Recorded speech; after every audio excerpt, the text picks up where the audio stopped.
Does sound like you think you still have more to give, which I do want to get to the future in a little bit. But during the book, there's these two major crises that are running parallel to each other. One being the nursing home situation, and the other being the sexual harassment allegations. I first want to talk with you about the nursing home deaths. In the book, when talking about the nursing home deaths specifically, a lot of blame is assigned to everyone from Trump, the far right, the press, AG Tish James, Assemblymember Ron Kim, and others. So where do you think the responsibility lies within the Cuomo administration? Well, to be clear, blame is not laid at any of those people's feet. I mean, this is a straight explanation of what happened.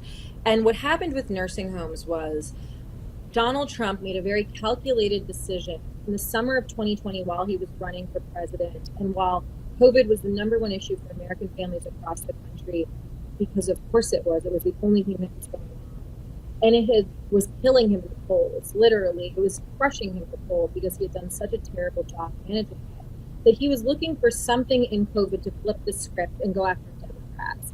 And so, as I explained in the book, there were 11 different states in the country that had nearly the same nursing home admissions policy from March of 2020. And yet, Trump directed the Department of Justice to go after 4 Democratic states, and the other Republican states were completely left alone. And so this is another thing I think people need to understand. The Department of Justice was weaponized by the President of the United States during the height of a presidential election in order to take heat off of him on COVID and turn it on his political rivals. And so I think that that's something that needs to come more to the forefront. People need to internalize, particularly given that Trump is running for president again. And so the book is not about blaming people. The people that made the decisions were people in the health department, the people in my administration. And these were wartime decisions that were made with the best possible information, with the best possible intent. And when you separate the fact from the emotion and the politics, what you actually see in every single study that's been done is that COVID was brought into nursing homes by staff and by visitors when we were unaware of asymptomatic spread and when we didn't even know COVID was here. And so the unfortunate thing about nursing home deaths and what happened during COVID is that it was allowed to be so politicized and so weaponized.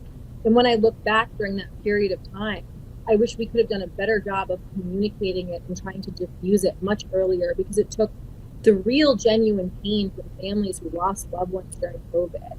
And it turned this into this political football that it never should have been. And I think made that pain worse. To your point, and even in the book, you write, quote, nursing home deaths have become politicized and weaponized to the point of no return. And throughout the book, you really talk about the political implications of the nursing home deaths. But obviously, this transcends politics, as so much in COVID did, because thousands of families did lose a loved one when it comes to the nursing home deaths, and many of them did blame the Cuomo administration. So what is your response to them? What would you say to them? You know, the nursing home issue was something that I feel like was never properly communicated, and it was allowed to be, as you said, and I write in the book, so politicized and so weaponized that people never even understood the facts of what happened in nursing homes. And the reality is that the March 25th admissions policy put in place by the Department of Health was done by medical experts in consultation with other medical experts at a time when they were trying to make the best decisions they could to save as many lives as they could. And it became this political football. And we were never able to explain through the politics what actually happened. But fast forward now to today, every legitimate study that has been done that looks at how COVID got into the nursing home, not just in New York, in California, in Florida, in Michigan, in Ohio, it was all the same way. It was brought in through staff when we didn't understand what asymptomatic spread was, and we didn't really understand a lot of the facts on COVID. COVID actually come in January and in February. And if you look statistically, the rate at which staff was infected directly correlated to the rate at which patients were infected and subsequently died. And that wasn't specific to New York. It wasn't specific to the United States. It's something that happened globally. And so the issue of nursing homes is got so politicized and weaponized that it was able to take real people's hurt and pain and use it in the political sphere, and that should never be allowed.